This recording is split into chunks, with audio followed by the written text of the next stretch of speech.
Welcome to week 3 of our Advent adventure. You know that word adventure is, the root word of it is Advent, a coming, an arrival, an epiphany. And the life of God is an endless adventure.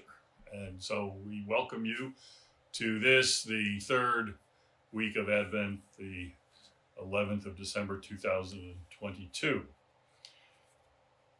We're continuing this series based on the word, Logos, became flesh, Pathos, and dwelt among us, Ethos.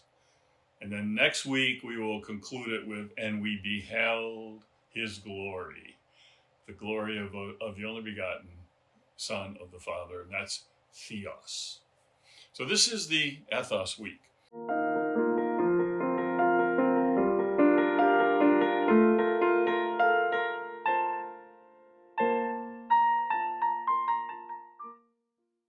As you know, on Sunday night or Monday morning of every week, we post a new expository semiotics explaining why we would choose which lectionary readings. But in these readings, our dream is, and our desire is, to help you read the signs and fondle the details and spot the seminal metaphors, the condensed signs and the stories that are key for preaching to a digital culture. So strap on your seatbelt and join us as we prospect our passages for today. Our Advent readings, our lectionary lessons and passages, Isaiah 35. You have the alternative reading of Luke 1, 47 to 55. You have the James reading of James 5, 7 to 10, the epistle reading, and then the gospel reading of Matthew 11. When John heard in prison what the Messiah was doing, he sent word by his disciples and said to him, "Are you the one who is to come, or are we to wait for another?" Jesus answered them, "Go and tell John what you hear and see. The blind receive their sight, the lame walk, the lepers are cleansed, the deaf hear, the dead are raised, and the poor have good news brought to them. Blessed is anyone who takes no offense at me." I want us to really pause for a minute and realize what's going on here, because John has heard what Jesus is doing. And he's a little disturbed by it. This is a little problematic for John, because Jesus is not acting as the Messiah is supposed to act. I mean, where are the fire and brimstone messages? Look, he didn't choose his disciples from the establishment, for the best and the brightest. He got these highways and byways people on the edge, the outliers, the outsiders. He doesn't spend his time with the movers and shakers. He's not talking about a political kingdom. And so there's a call out here. John's calling out Jesus. Are you really the one? And then there's a sting. Or are we to wait for another?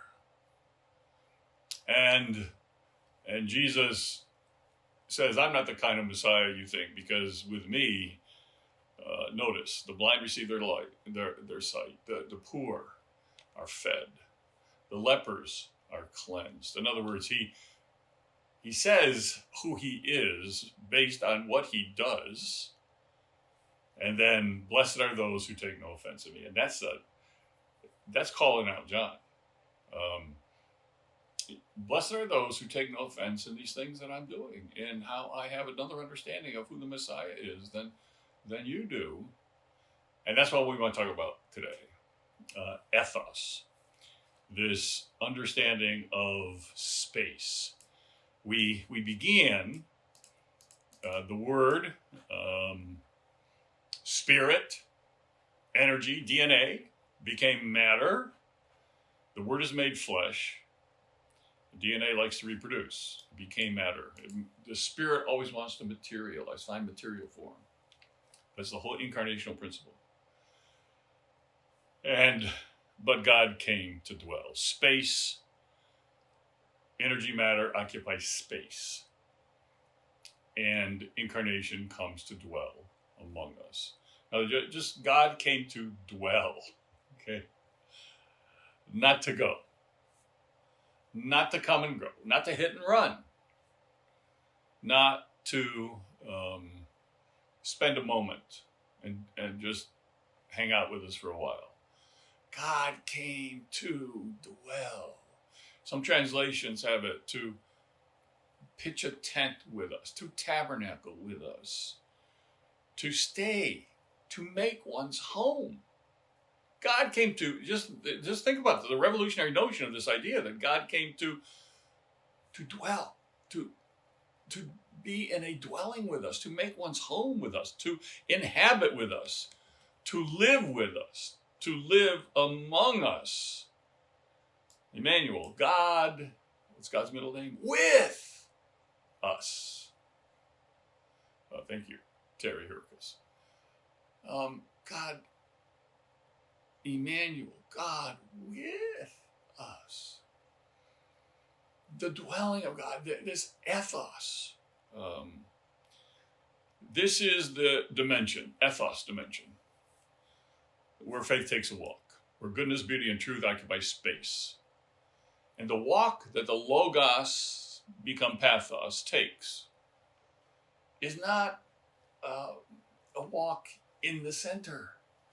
It's a walk on the margins. It's a walk in the periphery. It's not a walk down the boulevards and the Madison Avenues.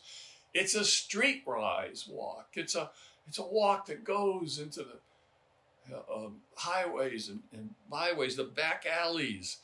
It's a walk where we march our theology out, up and down the streets of life. Not to live with our backs to the back alleys, but to confront the curbsides of life, the places where people have been thrown to the curbs.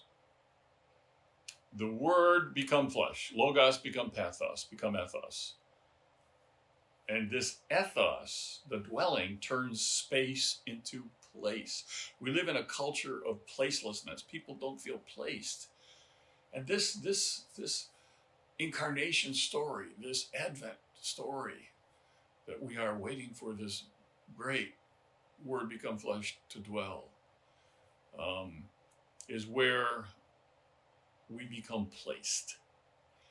A people that know their place, have a sense of place, have a sense of where they dwell. A people who love their zip code.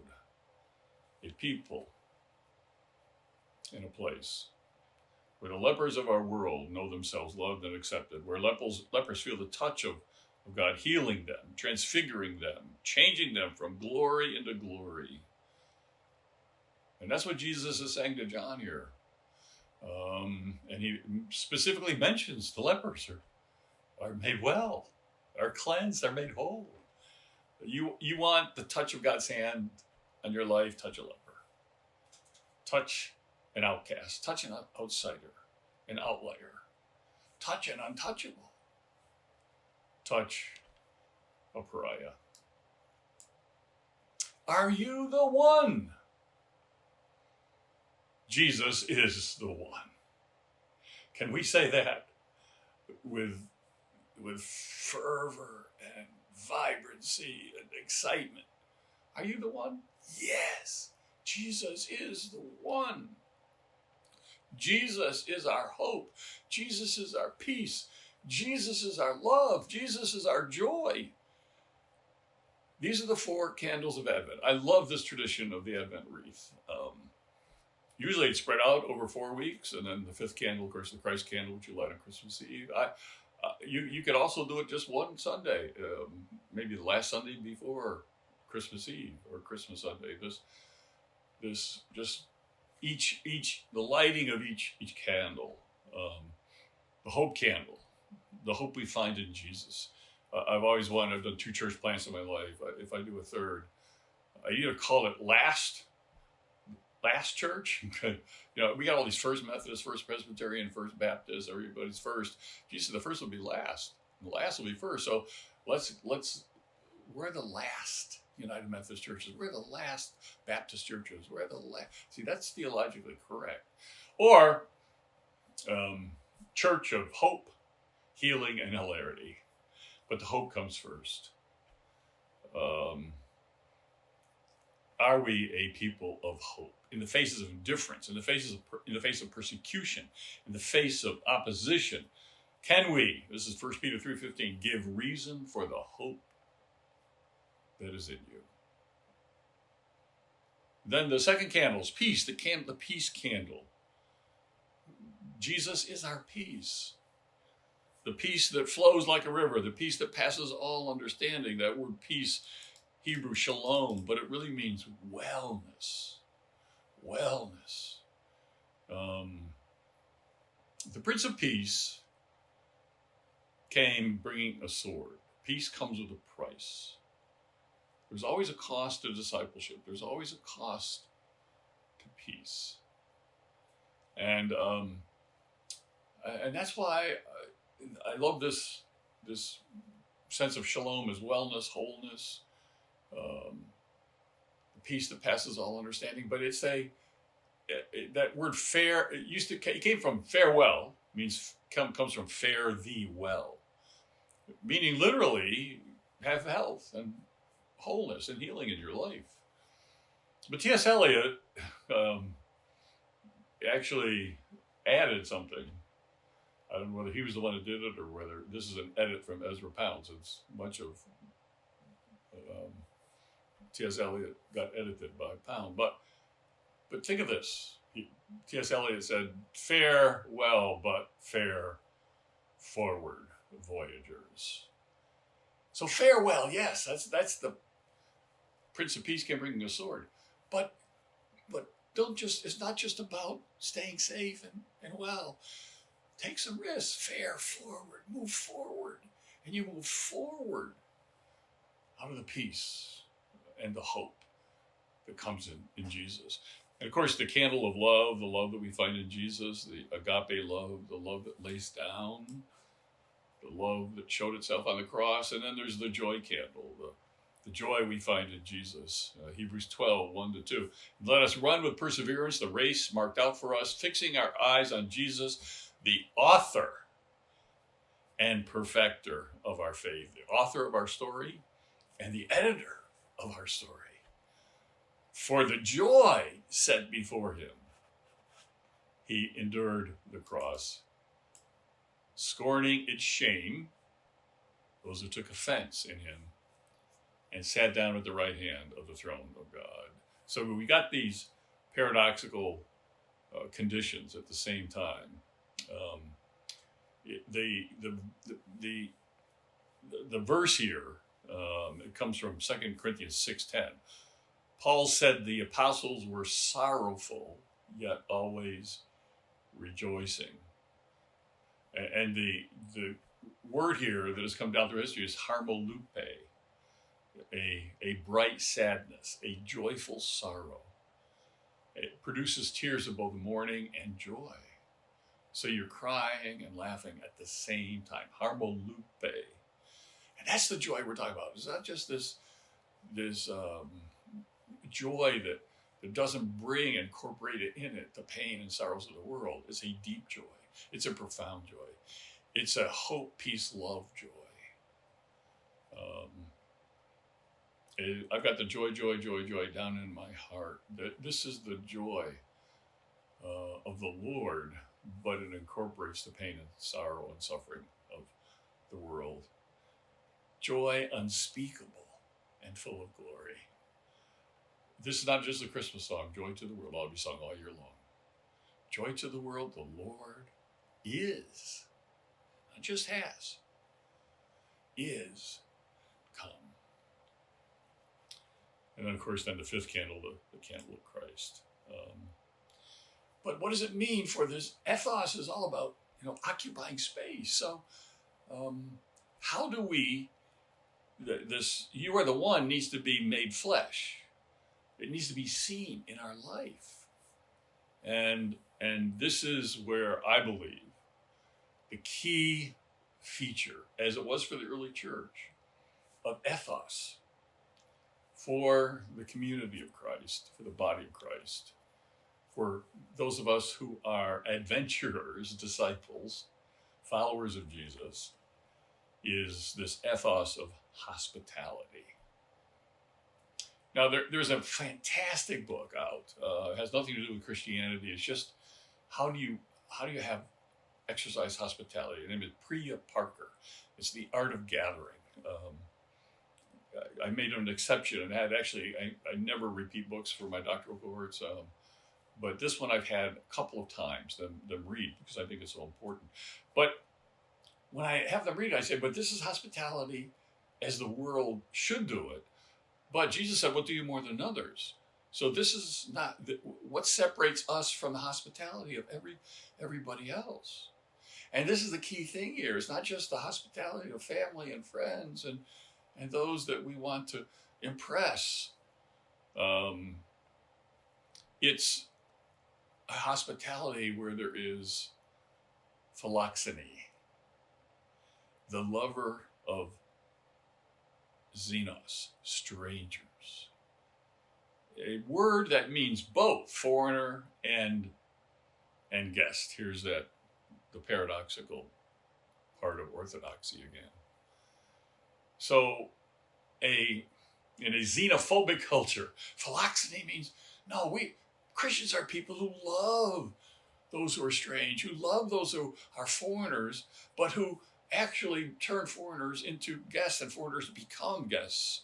And it's a sacred obligation. Here's Romans 12:13. Open your homes to strangers. Here's 1 Peter 4:9. Open your homes to each other without complaining. And each other is an expansive sense here.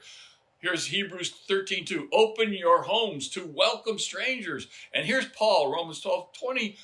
Open your tables to hungry enemies. Are you the one? Yes. And how do you know he's the one? How do we show he's the one? By how we live out, not just what we say. Yes, you are the one. We can sing it all we want. But unless it's seen, unless it becomes incorporated into our communities, unless we live it out in our families, you are the one that calls us out from our hiding places into the light of the world. Joy to the world. Jesus' story begins and ends in a cave story. An original Palestine manger was a stone trough or ledge or niche cut out of the wall of a stable, low enough for animals to feed on the fodder. It only became symbolically a wooden rack with St. Francis's first creche in 1223, and that's when it became characteristically this wooden stable that we always think of. But no, originally it was a little niche in a cave. The tomb on which Jesus' body was taken was a stone cave, and his body put on a limestone ledge or slab. Early Christians were buried in catacombs. If you've ever been to the catacombs of Rome, you've seen this, in these little niches, little mangers, dug out of the walls by the Thesaures, the grave diggers, who were also the artists, who were also the priests that presided at rituals in the catacombs. Jesus was a spelunker on a speleological mission. He came into our caves, was born and buried in our caves in order to free us from our caves.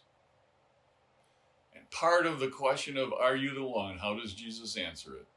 He answers it with the very definition of his first sermon, what he came to do.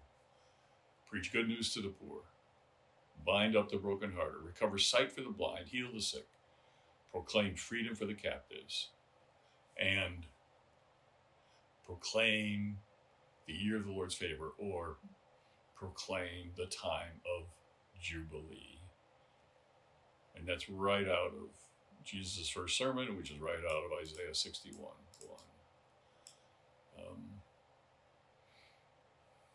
Do you have a cave story? How Jesus came into your hiding places? Jesus, the seeker. We are the hiders. Again,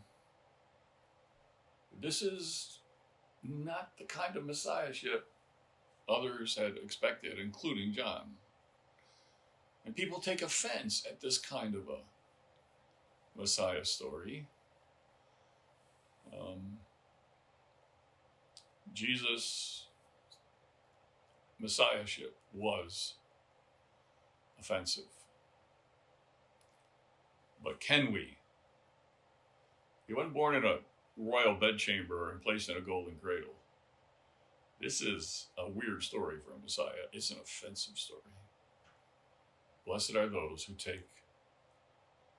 who are not offended by my messiahship, by my way of saving the world. When Mary visited Elizabeth's home in the Judean hills, if you map it out, it was a 70-mile trip on roads with residents and transients, bandits, soldiers. We don't know if she went alone, if somebody else went with her. Most likely, there were some other people with her, maybe some other women. But this Jordan Road that Mary went on as she went to Elizabeth also passed some towns famous for fulfilled promises in Israelite history. You can see it on the map. Shechem, where Abram and Sarah built an altar.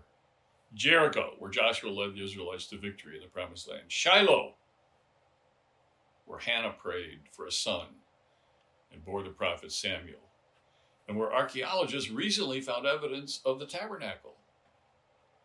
The scepter shall not depart from Judah, nor a lawgiver from between his feet, until Shiloh come, and unto him shall the gathering of the people be. That's Genesis 49:10. The Advent adventure that leads to Bethlehem can be fraught with danger and risks.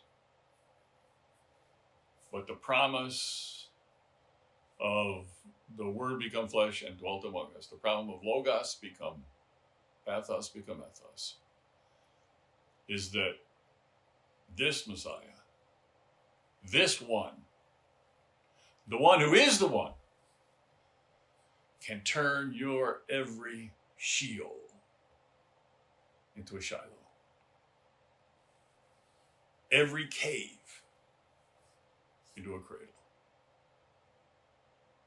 Every stumbling block into a new way of seeing who Jesus is and receiving his glory and power. And that brings us to the fourth Sunday in Advent next week. Hope to see you then.